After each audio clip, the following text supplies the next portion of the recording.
Hello, everyone. Welcome back to Rachel's Studio. And in today's session, we are going to look at how I painted this little Christmas kitty. And I already did a video about the ornaments, so I'll try to speed through those as much as possible and really focus on how I painted the cat and the boughs of the Christmas tree to create this little painting. And what you see here is my first attempt, and here is my second painting. So after a overwhelmingly positive response from my Facebook community, I decided to do this painting again so that I could video it and bring the tutorial to all of you. But let's go ahead and get started with today's video.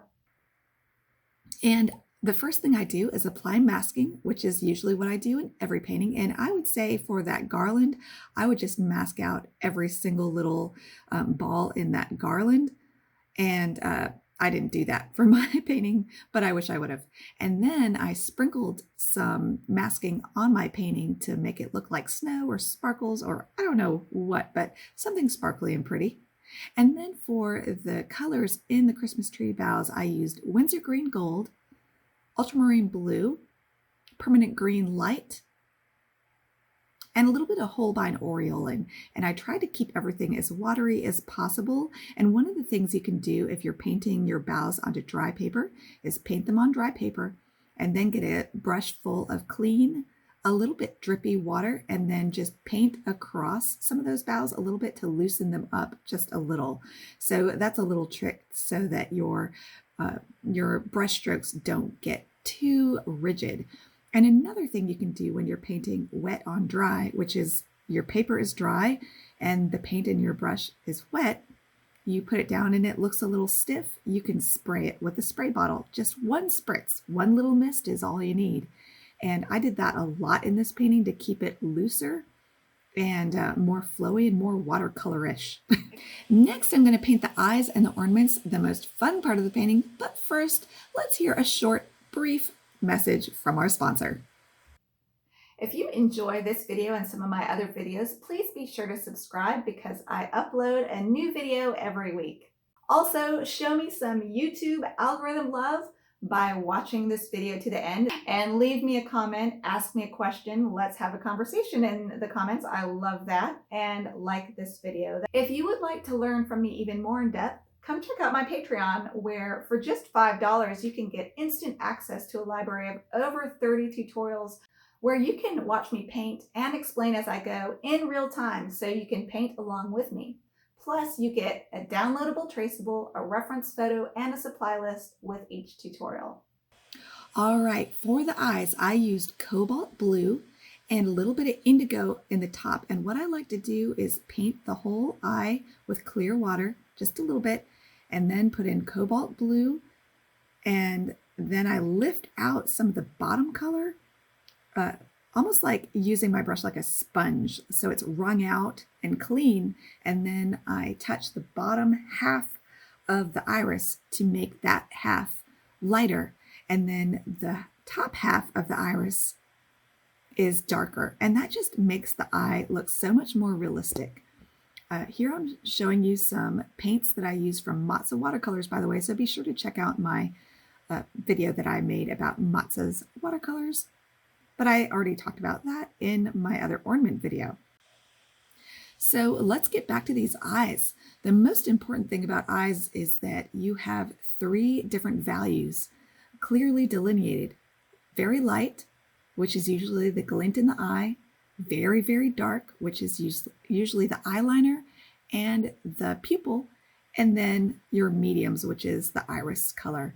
And within that medium color, you want some darker medium in the top of the eye and usually lighter medium in the bottom of the eye. And that's why I like to use my paintbrush like a sponge to lift out the bottom half of the eye.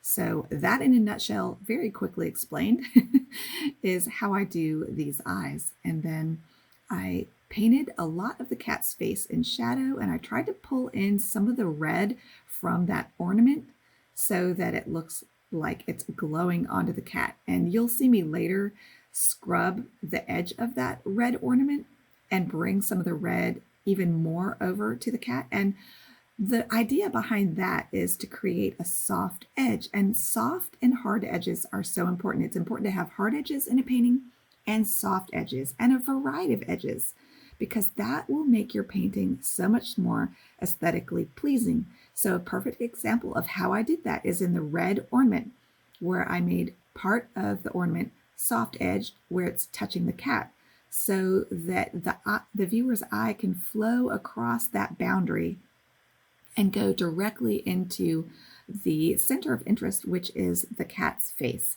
So I used a scrubber a lot in this painting to soften that boundary and bring some red bleed, let some of the red bleed over into the cat's face. And I also used a little bit of gel pen to add some glints to the cat's eyes and some glints to the ornaments.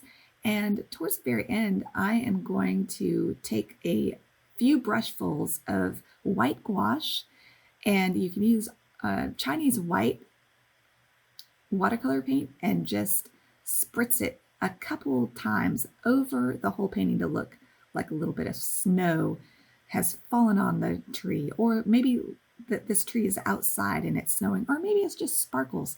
But that's a great way to get a few sparkles in a winter themed painting, is to load up a brush with white paint and then just splatter that white paint onto your painting to give it a little bit extra sparkle. And then for this cat, because he's a Siamese, I decided to go ahead and put in that warm marking. This is what we call a flame point Siamese, and that is referring to the kind of orange markings on his face. And I decided to put those in because they are warm and they draw the eye. So the way that I put those in is I painted the whole cat's face with a little bit of clear water, not drippy, let it soak into the water a little bit, and then charged in with tea consistency orangish paint onto his face to create that soft orange marking on his face. And painting the paper with clear water first helps everything stay soft. And that's what we in the watercolor world refer to wet and wet painting, when you paint onto wet paper. So that's wet and wet. And I used all those techniques in this painting. I used wet in wet, I used wet on dry, and the only painting technique I didn't use much was dry on dry. But you can see me do that in other tutorials. All right, I just splattered on that white paint, and now I'm just getting all the little points really dark, like the nose holes and the eyeliner. I go over them again to really get them dark, and then I go in with my scrubber, which, by the way, I do have a tutorial just about how to use a scrubber to soften some of the edges, which I almost always do on every single painting towards the end to soften up some edges. And I use that scrubber all over the place to soften edges in this painting and make it look more aesthetically pleasing. So that is, in a nutshell, how I painted this. I hope you guys enjoyed it, and I will see you in the next tutorial. Bye, everybody.